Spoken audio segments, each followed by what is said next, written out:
Hello, everyone, and welcome to today's webinar, Staying on Track, How to Prevent Short-Term Forecast Uncertainty from Derailing Your Long-Term Planning. My name is Sabina Kadar, and I'll be the moderator today. We'll begin the webinar shortly, but first, let's go over a few logistics. Next slide, please.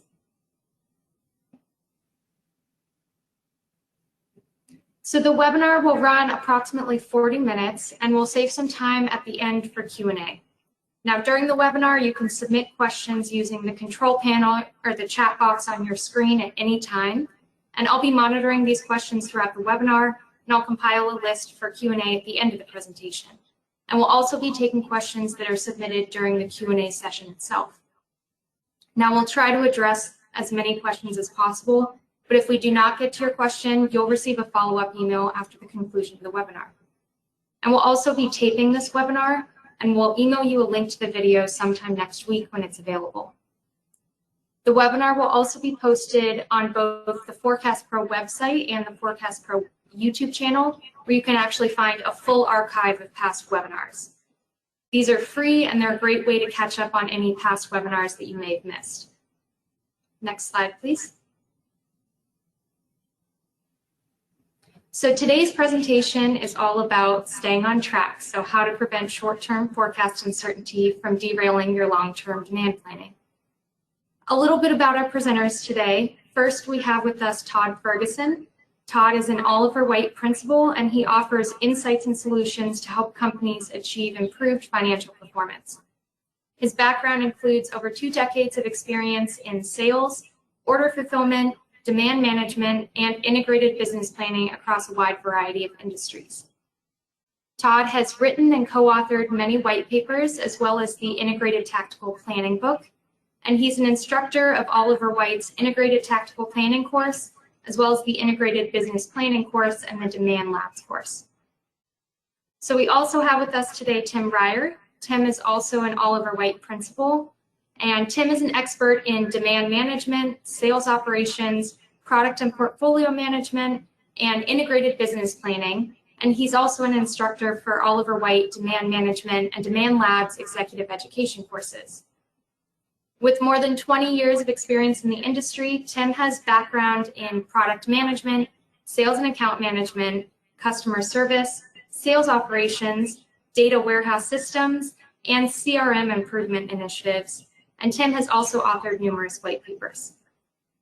And lastly, we have with us Eric Stellwagen. Eric is CEO and co-founder of Business Forecast Systems, which is the software firm that develops and markets the Forecast Pro product line. Eric is also co-author of the Forecast Pro product line, and later in the webinar, he'll be demonstrating some examples using Forecast Pro. Eric has over 35 years of dedicated business forecasting experience. He served on the board of directors at the International Institute of Forecasters for 12 years, and Eric is currently serving on the practitioner advisory board of Foresight, the International Journal of Applied Forecasting. So now it's my pleasure to turn it over to Todd Ferguson to kick off the webinar, Staying on Track, How to Prevent Short-Term Forecast Uncertainty from Derailing Your Long-Term Demand Planning. Great, thanks Sabina. And welcome everyone. Good morning, good afternoon, good evening, depending upon where you are.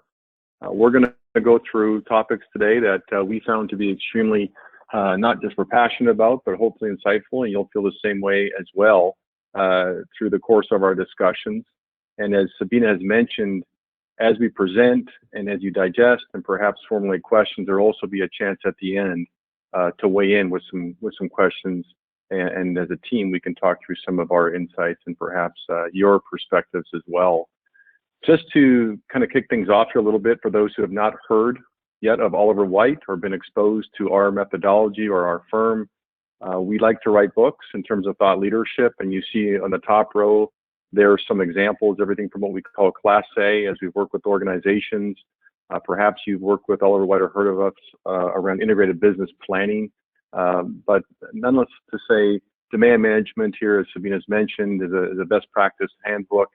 And recently, we've launched a book called Integrated Tactical Planning, which really feeds in well as a theme, as some examples, some principles that you'll find we explore deeper in the next 30 to 45 minutes. We also have white papers, as is mentioned, available on our site for free. Just register with us. We'll be happy to send those along for reference, easy reading, and I like to think there's some good examples and some tangible, real examples that may fit yourself and your company. All right, and we are. Oh, go ahead. Sorry, Todd. Yeah, no problem. We are starting off here. I think the headline says it all. You know, unusual times. No surprise to anybody probably who's participating in this session today. Certainly from our perspective as presenters, that coming out of the past year has been challenging on a number of different fronts. This session is not about COVID, but we're thinking about uncertainty from a perspective of a real life example. So what better one than that? When we engage with clients, and as Tim and Eric will take you through some other tangible examples today, how do we deal with uncertainty if it's COVID, global pandemic, hopefully once in a lifetime, or just some of those events for those who may be in their businesses for some time around missed customer shipments and orders, or just uncertainty in the marketplace. We really want to hone in, for example, not just on the theme of uncertainty, but what are some specific examples, some things that we've seen, and then how does the role of demand planning, how does the role of demand management and the principles of people and process and tools colliding together help us prepare, not just to see as a crystal ball the next pandemic or uncertainty, but manage uncertainty. There's a lot of information that we'll share, and in demand management, there's a lot of principles. We're going to be incorrect is one of the themes that Tim and I would like to stress with you.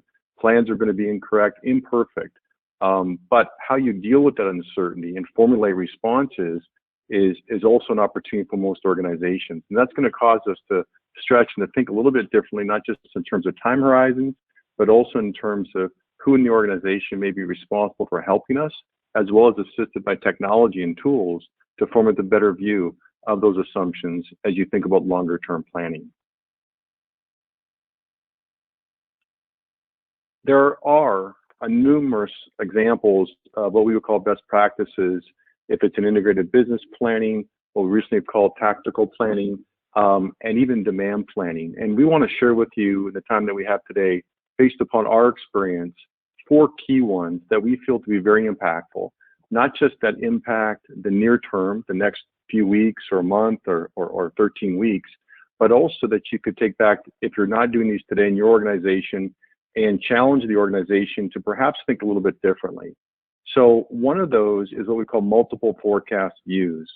And if you're a client of Oliver Wight, specifically if you've gone through the journey with us of integrated business planning or demand management, this would be a familiar term, phrase rather. In the terms, there are inputs, statistical, analytics, could be machine learning in many cases today, where you have an input, not just because a tool is generating information, but where you're leveraging historical information. And as a baseline, we would consider it to be a very good example of a best practice. But if you think about recent events, the example around COVID or other uncertainties, how often does history likely to repeat itself? For those parts of your portfolio, those parts of your products that say they are stable, they have very little uncertainty or variation, that can be a very helpful tool and technique. And Eric is going to show some techniques and some capabilities in terms of managing uncertainty. There's also judgment, human judgment and customer judgment, even strategy that says where, for example, we may deviate from the past and need qualitative information, who in the organization is right-sized and actually able to provide that kind of detail. And so as you look around this wheel of demand planning, just very quickly, I want to emphasize that we believe you're better off as an organization to challenge through natural points of disagreement, other competing views. This is not easy work. Not every organization has all these roles, but we feel this is a best practice type of organizational structure to support a consensus demand plan that covers the appropriate horizon. So multiple forecast views is important to consider and to challenge ourselves as we talk about in disagreement, natural points of disagreement. A horizon, not by magic, just 24 months because Oliver Wight says so, but there is some value of looking mid to long term, guided by imperfections, guided by uncertainty, and a lot of detail that's yet to be distilled and crystallized, right? But the value is getting out of the next quarter of this year into the next planning year. And at that point in the horizon, guided by new product introductions, it could be capital expenditures. There are conversations yet to be fully documented, fully debated, discussed, and probably even articulated that aligns to strategy. So we believe that actually extending the horizon over 24 months is a very important concept, and also making sure that we have a story to tell over that time frame that says what are some of the assumptions that could be changing the marketplace, for example, related to that horizon. Assumptions, the words behind the story. Most organizations that we work with, very, very strong in terms of telling the story as we think about the conversations free-flowing throughout the month, throughout the cycle, in pipeline calls or sales calls, demand planning calls. Biggest opportunity is, do we document them? Going back to an example of pricing, competition, innovation, and you can think of other ones that may impact or move the needle to drive demand, both volume and value over that horizon. So we believe that the big opportunity is to document, not just to talk through it, because again, in the spirit of uncertainty, we're going to be imperfect, always striving to be more accurate. The value is in what did we say last month, and then this month, what's changed? Having a line of sight to those documented assumptions is critical. And it also decreases the amount of time that you spend in some of these meetings. It can be a much more efficient way to attack the problem versus just having sales calls or sales numbers. Unconstrained view simply articulates the fact and reinforces the fact that we're not dealing with supply chain constraints in the demand section, in the demand space. We're decoupling the commercial conversations, the commercial accountability from the supply chain response. As we'll see through integrated business planning, we come back together and say, can we meet the plan as intended, fit for strategy? But the unconstrained view simply says we're not constrained in the demand space by our current supply chain capability or past. And people have short memories. Sometimes this is difficult. But if we don't, we are leaving opportunity on the table. So it's very important that we think about an unconstrained view of our demand plan. Okay, so it's just some practices, some principles we want to make sure that we seed as a foundation, as a framework. And again, some of these may look very familiar to you, but we wanted to pick some based upon our experience as we guide and coach clients that we feel very passionate about. And we believe that through adoption and rigorous review, that organizations can have a much more credible and capable demand planning process. Thank you for participating in our pre-class survey or pre-course survey. So we had 72 people over the course of the week that actually did provide input. And we want to share with you a little bit about the examples here. So as you read through these charts here, there were 4 questions. One was, we have a well-defined planning process. You can see the kind of the conversation there, the story, a little bit more gravitating towards most of the participants agreed that we do have a well-defined planning process, although nobody strongly disagreed. Mostly disagree was only 4%, so somewhere in the middle. And you can see the assumptions here. We asked the question of those participants surveyed. Assumptions are documented, reviewed monthly, and agreed upon across the entire planning horizon. So I just gave you my perspective, our perspective on some examples where we found that to be, in our experience, actually a big opportunity. Most of you did agree with that.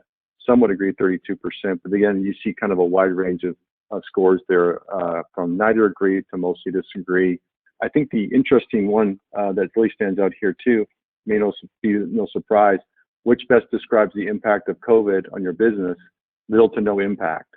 And so this again, thinking about the previous slide, the assumptions coming through here this as well, and COVID, big change. Overall significant reduction. There could be an increase depending upon the different product lines or categories. And then of course, roles on the right-hand side, which we'll talk more about as well. There is an element that we'll get into today about, how we formulate the demand plans, managing uncertainty, and then some organizations struggle with just role clarity. When plans deviate or change, what are some examples or some thoughts, perhaps insights that we have on just who's who in the zoo? How do we respond to demand changes, and what have we seen? And so role clarity becomes very important. So thank you for sharing with us your thoughts, your insights, and of course, for taking the survey. Before I hand it over to Timm, I just want to say a couple words about this graphic. Again, if you're a client of Oliver Wight, you may have seen a graphic like this that denotes what we call our integrated business planning process or integrated business model. This is a 5-step process, and it culminates in what we call a management business review. If you've not seen this or been part of what we call an s&op, advanced s&op process or integrated business planning process, very briefly on the right-hand side is what we call a product management review. And this is a monthly cadence, typically in the first week or last week of the prior month, that occurs, that manages and sets expectations around resources and project status and portfolio aligned to a business's strategy. We're measuring the health and sufficiency of those projects aligned to a 24, 36 month, it could be in a longer horizon. And so that's the first step, typically run by marketing. You have owners and leaders of that step, consistent with your organizational authority and accountability. About 5 days later, the second week of the month is what we call integrated sales and marketing, and as an unconstrained view of the marketplace. In the demand review, we do not talk about supply and capacity and sourcing. There's more of that to come. But what we do talk about is our unconstrained view, our assumptions around sales, marketing, pipeline, risks, and opportunities. And so new products that may be formulated in product management review are now coming to demand. And we're saying, here's our unconstrained demand review, typically headed by sales, supply review, again, another week after that. And this process between product demand and supply, when it gets to the supply review, says, yes,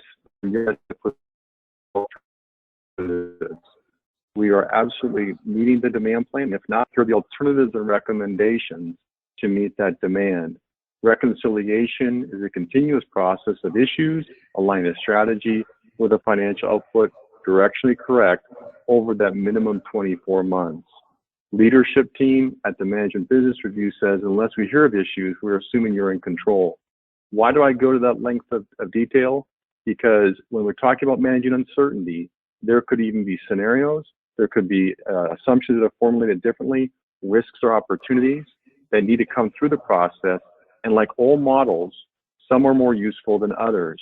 But what this model does is it aligns data, it aligns people, and most importantly, communication and decisions. A continuous process that occurs within a month and is repeatable. A planning and replanning best practice model and process. So who decides whether what is in or the plan is ultimately at the MBR, the management business review, but it's everybody working together. A very powerful, simplistic model, again, about planning and replanning. Okay?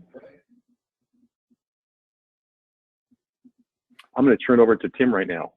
All right, thank you, Todd, and good afternoon, good evening, everybody. Thank you also from my side for joining the webinar today. So now what we'd like to do is just take a few minutes and walk you through. We talked about some of the best practices, some of the things that we need to be paying attention to from a business process perspective, but putting those in the framework of the discussion topics today, dealing with uncertainty, both in the short term and the long term. We all recognize some of the unprecedented times that we've been going through over the last 12 months or a year. There's very real implications and challenges within managing and running demand planning processes and supply planning processes within a business today. And so a couple of things that we think might be helpful to be paying attention to. One is we start with the concept of opportunity and risk.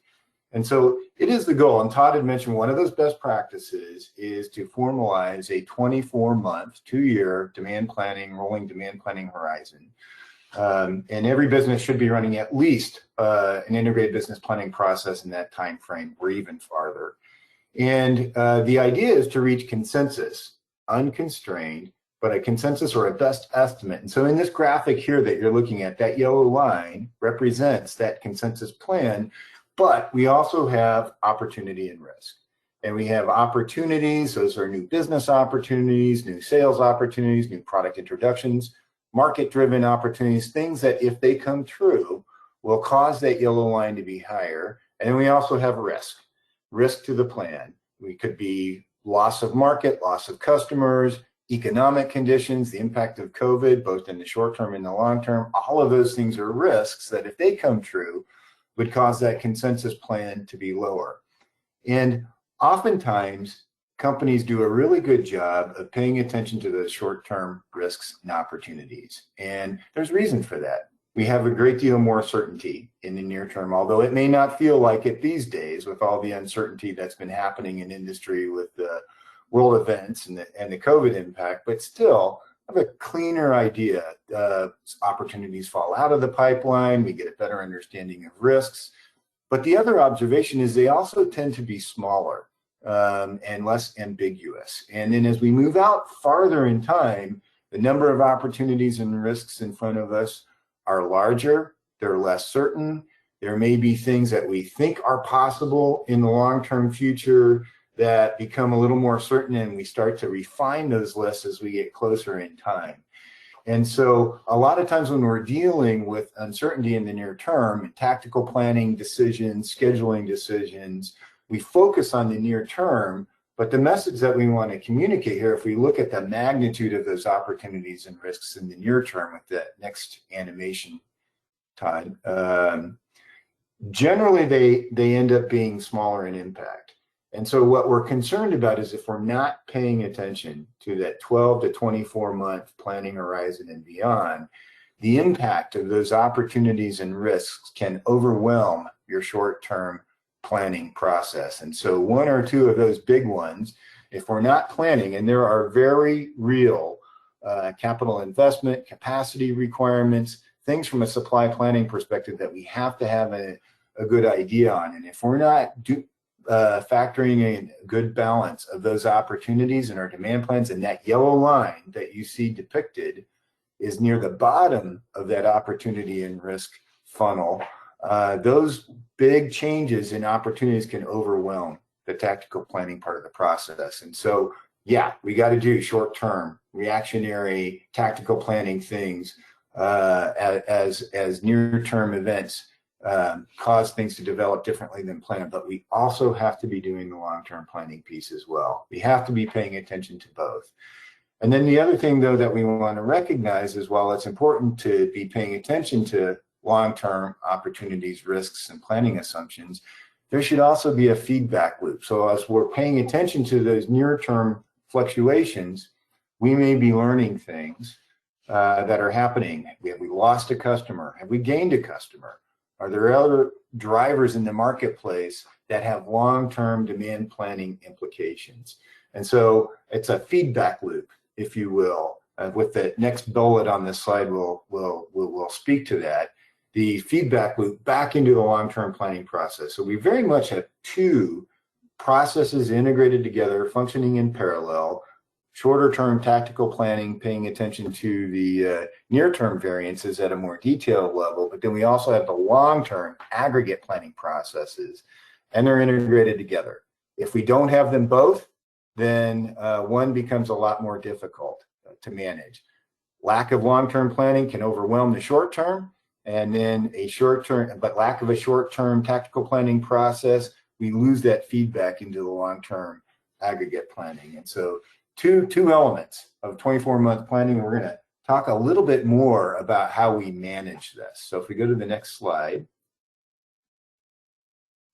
set the context for a couple more concepts we want to review. This is a very common way of representing planning horizons. And so we like to refer to them as the free change, commit, and firm zone. Free change zone is longer range. Commonly within companies, it can be anywhere from 3 months to 6 months out, sometimes a little bit farther. But this is that part of the planning horizon where we can make changes to our demand plan with minimal impact on cost.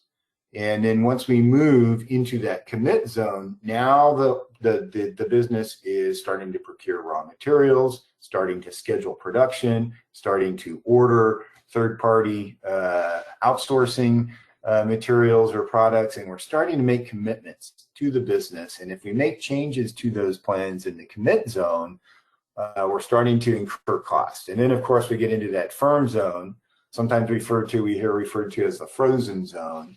That's where manufacturing is underway, detailed scheduling is occurring. Changes in that firm zone are significantly more expensive than if we were making changes to the plans out into that free change zone. And so one important takeaway from this is generally we're free to manage supply to match demand out in that free change zone. But it pivots. Once we get into that firm and portion of the commit zone, now we have a supply organization that's executing to those plans. We want to recognize that we need to now be a little more focused on managing demand to match supply. recognizing things always develop differently than planned, and we're going to have to respond to those changes. But it's a different mindset, and it will apply directly to the concept of unconstrained demand, which is another key best practice that Todd mentioned on those 4 that we talked about at the beginning of this presentation. So Todd, if we can go to the next slide.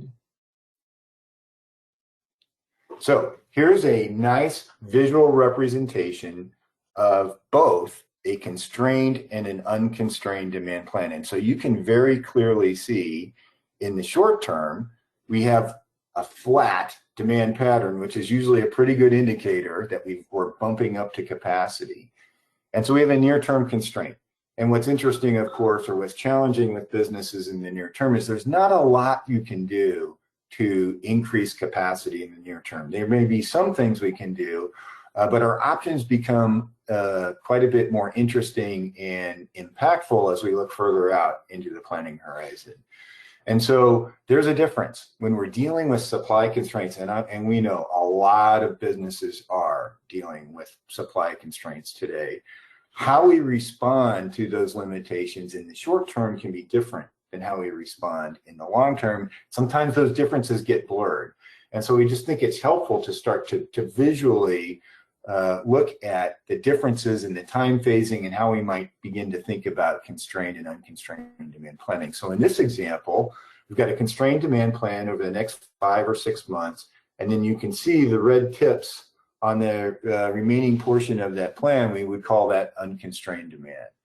And so now we have a decision to make, recognizing near term, there may not be a lot we can do, but long term, there may be things we can do. We now have the time available to us. Can we make capital investments? Can we increase capacity, increase manufacturing capability, reach out to new suppliers? We have the time to make some of those decisions, recognizing though that it still may be the proper business decision not to expand that capacity. And when we do that, then what we'll do is constrain the demand, and that's the yellowish, goldish bars that we see represented in that longer term planning horizon. We can make a business decision to do that. When we do that, it's not a violation of best practice to maintain that visibility every single month. We would not advise companies to adhere to best practice by unconstraining the plan every month, go through, work the same problem again, constrain it, and then next month we'll unconstrain it again, work the same problem again, and be going through that sort of up and down churn in the business. But what we would expect, we've got one more animation build on here, is when we do make a decision as a business to constrain the plan, we always keep in front of us the unconstrained demand potential. And so while those formal demand plans over the longer term planning horizon do reflect those supply planning constraints, we know every time we constrain the plan, we're effectively leaving money on the table. The amount of money we leave on the table can change over time. And so while we have made a decision as a business, and we're not going to repeat that decision-making process every single month, we are going to keep track as a business how much money we're leaving on the table. We refer to that as the unconstrained demand potential. And it's always a good idea as part of the demand planning process to keep that degree of visibility in front of us. Okay. So this is a nice way, and you can see how it lines up with the planning horizons. So now here's kind of an interesting analogy, analogous way of looking at this and applying it to the way we might think about the planning process. So if we think about a sailboat going across the surface of the water, there are a number of things as we monitor and steer the ship and monitor the sails that we might be paying attention to. There are, and I'm by no means an expert in sailing, but I know enough to know that as you're going across the water, there are clues as to the direction and speed and intensity of the wind coming across the water. And you can see those as ripples represented by that first picture that we see here in the water. And when I see those ripples, I know the wind is coming at me, can expect those to hit the sails and impact my ability to steer the ship. But then there are other things that I might be paying attention to as well, such as the storm clouds. And while I may not know exactly how the wave patterns and the wind is going to hit me as a result of those storm clouds, I do know a change is coming. And I do know that it's something to be paying attention to. And then we get out into the further planning horizons, we could be paying attention to something called weather maps. And so I may not see the storms over the horizon, but I know in a few days they're going to be coming, and it could impact decisions that I'm making over time. And so we have different sets of assumptions. Some are more detailed as we get closer into time, more specific, and they're directly related. If we've got one more animation build here, they're directly related to those planning horizons that we were just talking about. And just a couple of things that we want to point out here. Sometimes it becomes confusing or difficult to factor all of these elements into a good demand planning process. And remember, we may not want the people reading the water or the assumptions in the near term paying attention to the weather charts out in the long term, but we still got to be doing that. We don't necessarily want to distract our strategic element or our weather chart reading with the short-term planning details. And so we talk about the difference between tactical planning and aggregate planning. And so in order to pay attention to those long-term planning horizons and assumptions that support them, we need to be thinking in an aggregate planning space. We're less preoccupied with detailed customer ship-to details. What we do need to be doing is paying attention to product groups, product families, and the assumptions that support those, maybe regions of the world. Certainly one of the best practices also that we like to enforce is no amount of planning at the detailed level can offset for an error at the aggregate. And so it's hard sometimes, especially when you're dealing with a lot of disruption in the short term, to keep your eye on the target with those long-term planning assumptions. But we need to be. And so the messaging here is we need to be paying attention to both. Next slide. All right, so great concept, right? But I'm not driving a sailboat when I go to work. I'm running a business. And so this is how we might just start operationalizing some of those concepts that we see from a business management perspective. And so we have, again, Todd walked you through that integrated business planning model that are represented by a product review, demand review, supply review. This is typically on a monthly basis. Those plans are being reviewed and aligned. Those formalized unconstrained demand plan formally handed off to supply. We're looking at those every single month. Again, minimum 24 months, more of an aggregate level. We're paying attention to overall business strategy in those reviews. And so we would expect to have that type of activity happening over the entire 24-month planning horizon.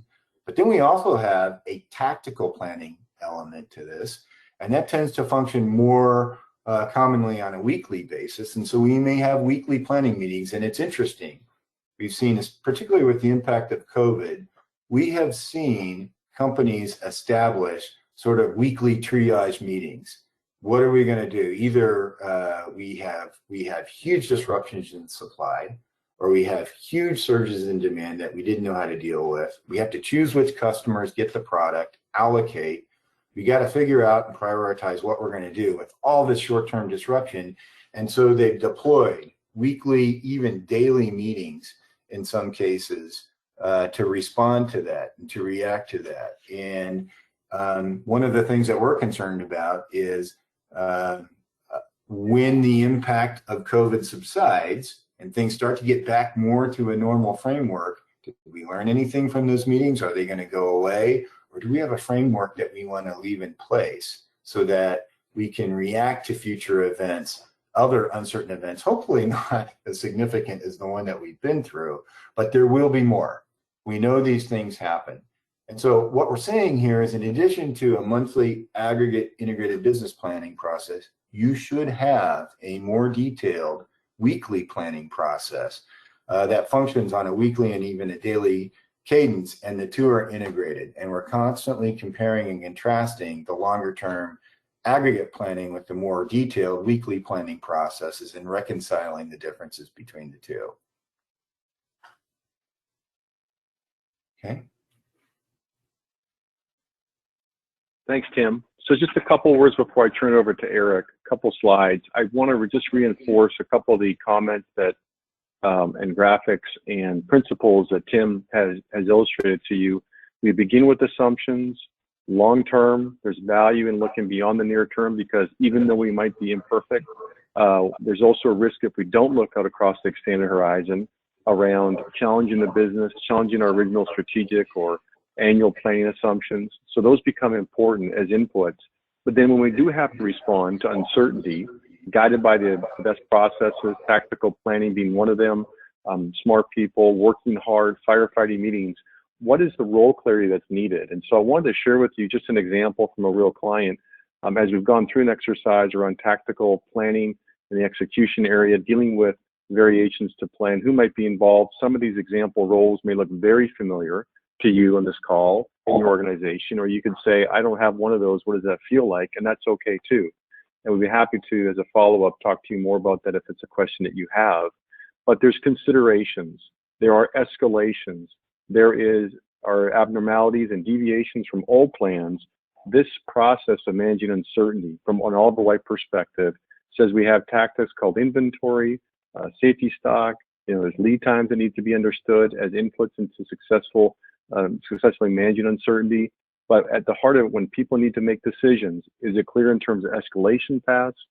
Who do we escalate to? And by the way, that doesn't mean that every executive, as a result, now has to sit through every single firefighting meeting.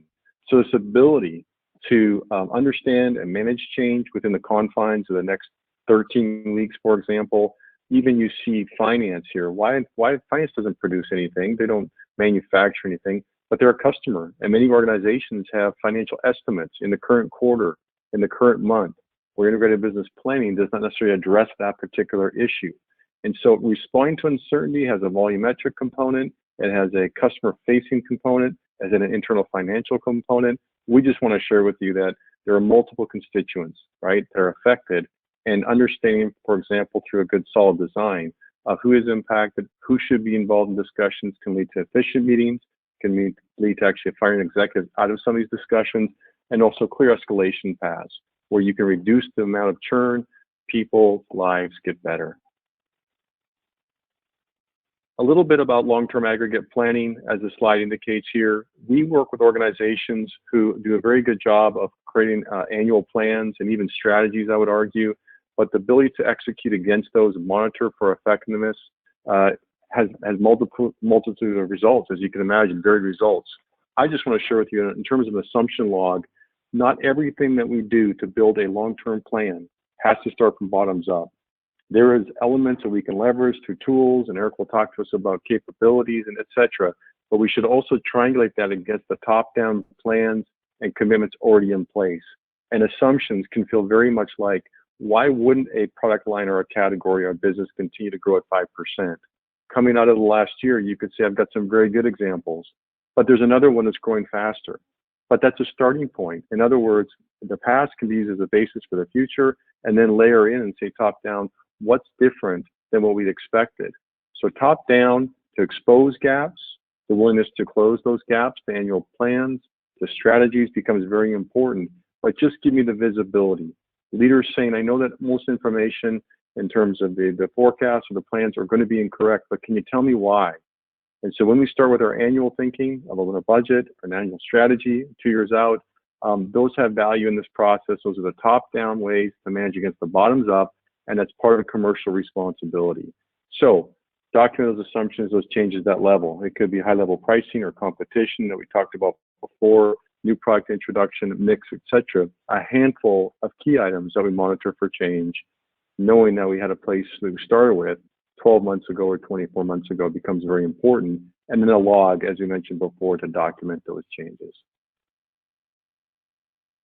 Next, I'm going to turn over to Eric.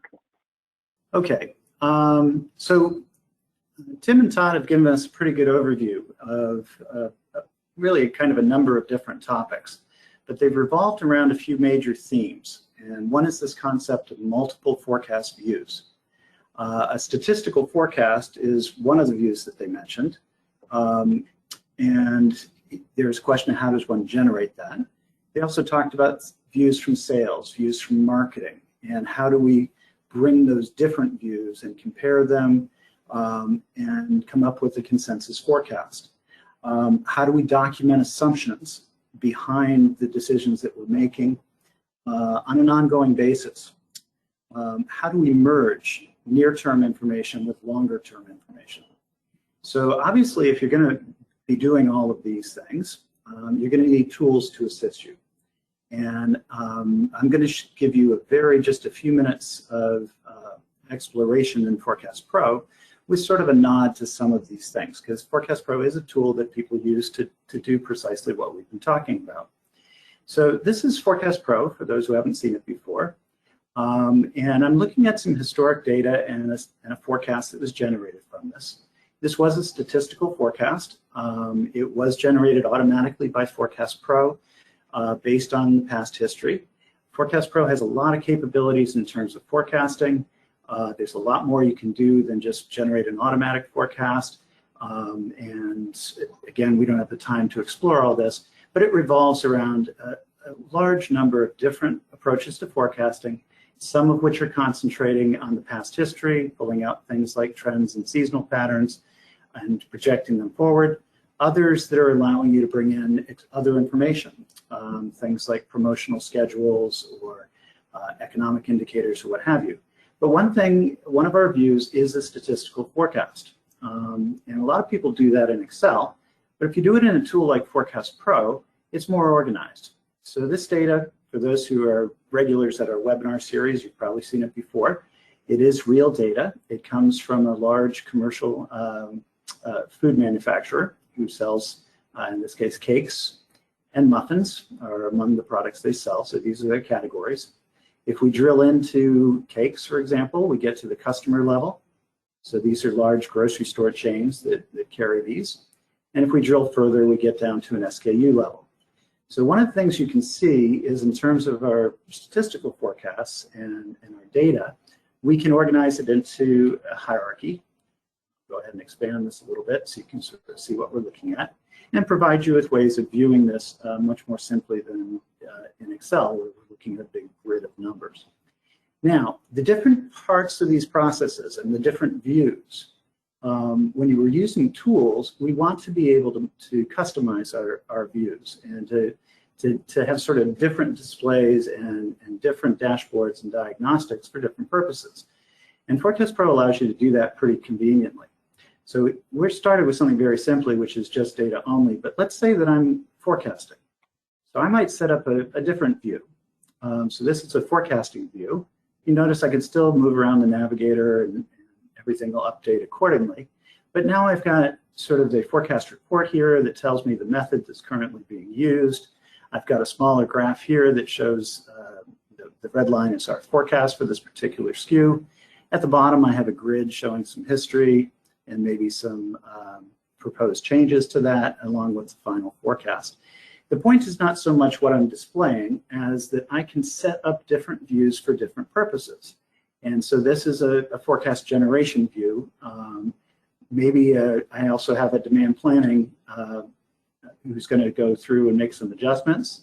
And maybe their view would look something different. So here we have the demand planning view that I've set up.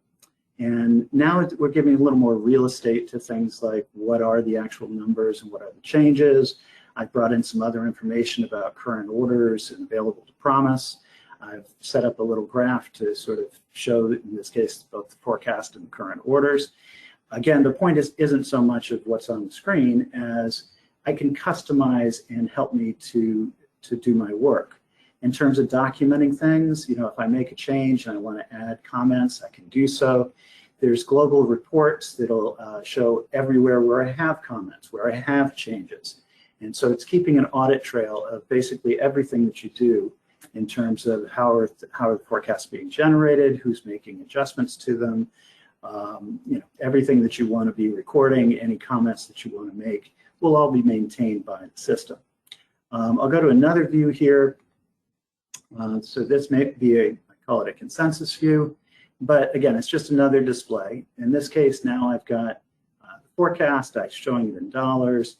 I've got the marketing view. So this is marketing came up with their assumptions. I threw a row in here that says marketing delta. How does it differ from, say, the current forecast that we're considering? and we can see the changes in that yellow row here. I've done the same thing with the sales view, but now we've got the idea that we've got multiple views. We've got a statistical view and a marketing view and a sales view. We set up the display to see the kinds of information that we want to have in front of us while we're talking and coming to a consensus.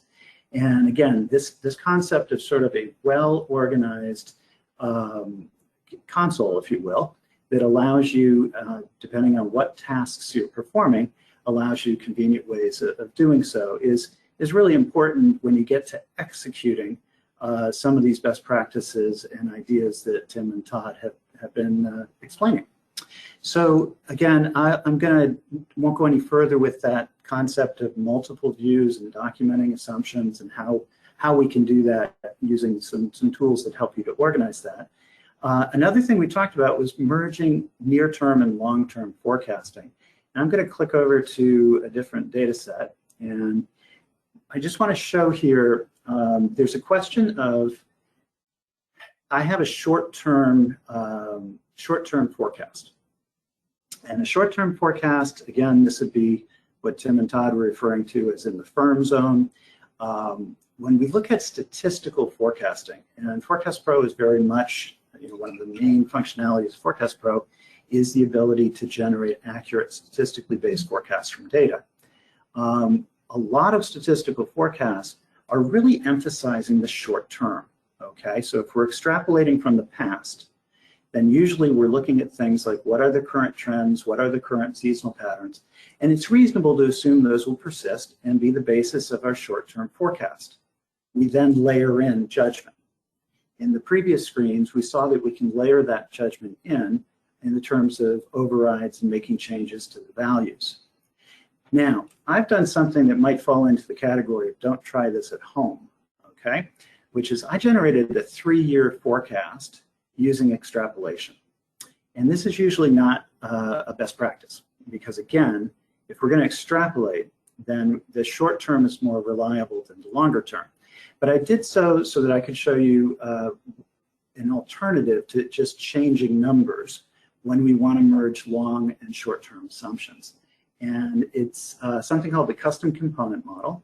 And we actually have a webinar that goes into new product forecasting and such that goes into more detail, and it's on the archive if people want to see it. But the concept behind a custom component model is that you think of the data as having different components. And one of them is the underlying trend, which is what I just turned on here. And you can see sort of the underlying trend in the history is kind of flat, and then it picks up, and at the end is pretty significant in terms of being trended upwards. And that's reflected also in the forecast. But there are other components as well. There's seasonality, there's response to promotions. There can be multiple components, but for this example, I want to concentrate on the trend. So if my short-term forecast, my statistical forecasting method, if I take that out 3 years, I get a very simplistic look at that underlying trend. It's just going to continue. And while that's reasonable in the short term, it's not reasonable in the long term. So I want to change that. Again, I could go to the grid and change the numbers on the grid, but the other thing that a custom component model allows you to do is to actually change the underlying trend and let the other components remain unchanged. So I'm going to bend this trend. And currently my total forecast is 2,862,000. And let's say that our consensus is that it's actually should be 2,600,000. So I'm going to put that in. And I'm going to hit apply here. And when I hit the button, just kind of watch the graph. And what we can see is we're now bending that trend, okay? So we're making the assumption of we're not going to just extrapolate that local trend. We're merging some of what came out of our consensus meeting in terms of a long-term expected total forecast. And this gives a convenient way of allocating that without having to just go in and do simple things in a spreadsheet or a grid. So again, my main point here is not so much to walk through a lot of examples as to just give you sort of a quick little demonstration of the kinds of tools that can be very useful when working in these environments. Okay, so what I'm going to do now is that actually concludes the formal part of the presentation. And so what I'm going to do is to present just a couple of slides that talk about some resources and things that are available to you, and then we'll open it up for Q&A. Okay, so the first thing I want to mention here is you just saw a very quick demonstration of the Forecast Pro software. And again, the purpose here wasn't to show you the full capabilities, but if it is something you want to learn more about, we'd love to show it to you. And the best way to do that is to get a live demo from one of our team here at Business Forecast Systems. And we could even use your own data and show you how the software operates. So if that's of interest, feel free to contact us, to visit our website. We also have free trials. But again, I think a demo is often a really good place to start. Okay, a couple of questions came in as we were going through about would this be recorded? And we did mention in the beginning, but as in all of these webinars, people join at different junctures of time. And I did want to mention that, yes, indeed, we are recording the webinar, and it will be posted up on YouTube under our YouTube channel. It'll also be on forecastpro.com. Next week, after everything has been recorded and posted, we will be sending out an email to anyone who signed up for the webinar with a link to the materials. And of course, feel free to share this with any of your colleagues you think that might be interested. Okay, the webinar today is part of an ongoing live webinar series, which we've been running for actually quite a few years now. Our next webinar is on machine learning, which is an application of artificial intelligence. And I imagine that all of us have been hearing that phrase machine learning and being applied to things like facial recognition and voice recognition and automatic diagnoses and things like that. So what exactly is machine learning? And more importantly for demand forecasting, is it useful? Will it improve my forecasts? I think the answer is, in the past, no. And I think now, very likely, or at least very possibly. So machine learning as applied to demand forecasting is something that's rapidly been evolving. And some of the more recent research and competitions, forecasting competitions, have shown it to be a pretty effective method. We are adding it to the next version of Forecast Pro, which is currently in beta test, and we're getting some pretty exciting results from it. So we're actually pretty excited about this. Historically, machine learning for forecasting has been relegated to the realm of data scientists, so highly trained quantitative analysts who are doing customized systems that use machine learning, often in support of what I call mega forecasting.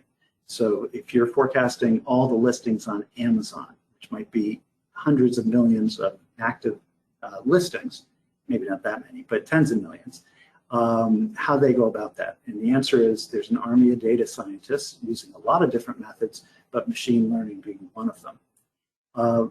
Our goal is to make this more accessible to demand forecasters, and I think we're really doing some pretty good work here. So in July, that product should be available, that next release of Forecast Pro, and we'll have a webinar that explains the basics of machine learning, and particularly how it's implemented and how it could help improve our forecasting.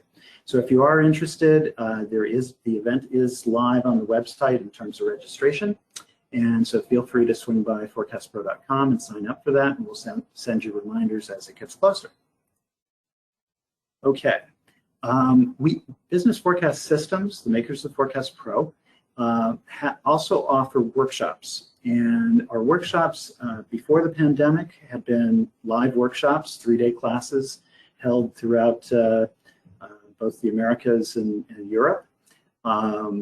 When the pandemic hit, we started to do them as live online workshops. And we've run quite a few of these in the last year or so. And they've proven to be very popular. They've basically all sold out.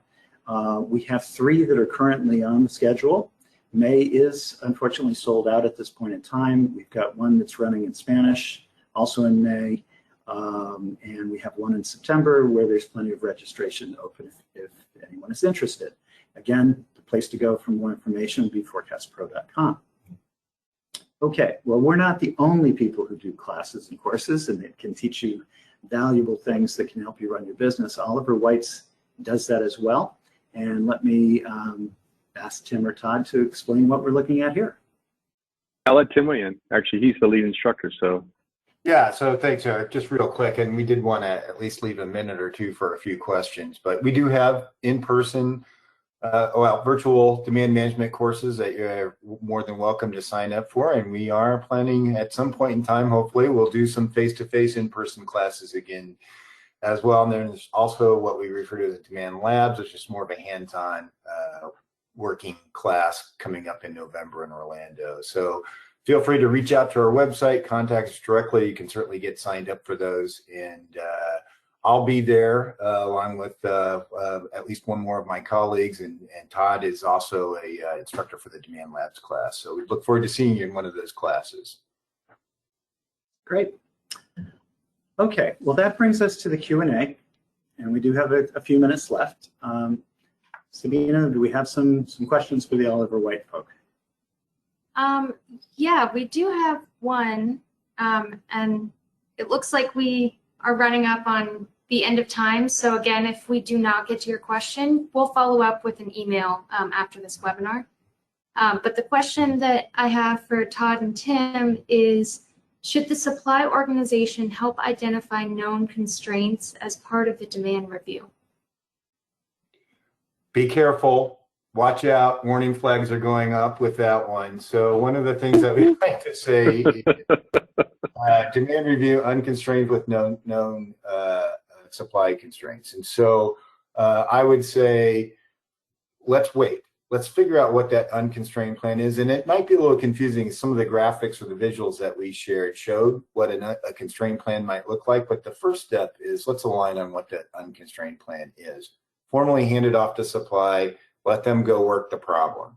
So yes, we need to absolutely consider supply constraints, not in the demand review, at least not at first. Yep. And I would just say that graphic, for those who aren't familiar, the IVP graphic that I showed, it doesn't build silos or walls and says thou shalt speak to each other, but in the context of a few days, that decoupling demand and supply, so we have truly value-driven discussions, yet formal responses in the supply review seems to work. At least it's worked for us for 3 or 4 decades. So I would just share with you that's a behavior too if you're struggling with that. So to echo Timm's comment, you'll get there more efficiently, more impactfully if you can decouple those conversations and through your process manage change. Would be my opinion. Good question. Thank you. Well, actually, it looks like we're at the end of our time here. So I want to be, respectful of everyone attending and their schedules. So I think that'll just about wrap it up. But again, if we did not get to your question, you'll receive an email shortly. Okay, so again, and thanks to everyone for taking an hour out of your day and spending it with us. I hope that you've found it valuable and that perhaps learned a few things. I know I have, and I hope that we get to see you at another webinar in the not too distant future. And Timm and Todd, do you want to say any parting words? Thank you for joining us. Thanks for your time. Yep. All right. Well, everyone enjoy the rest of your day and hope to see you soon. Take care. Bye-bye.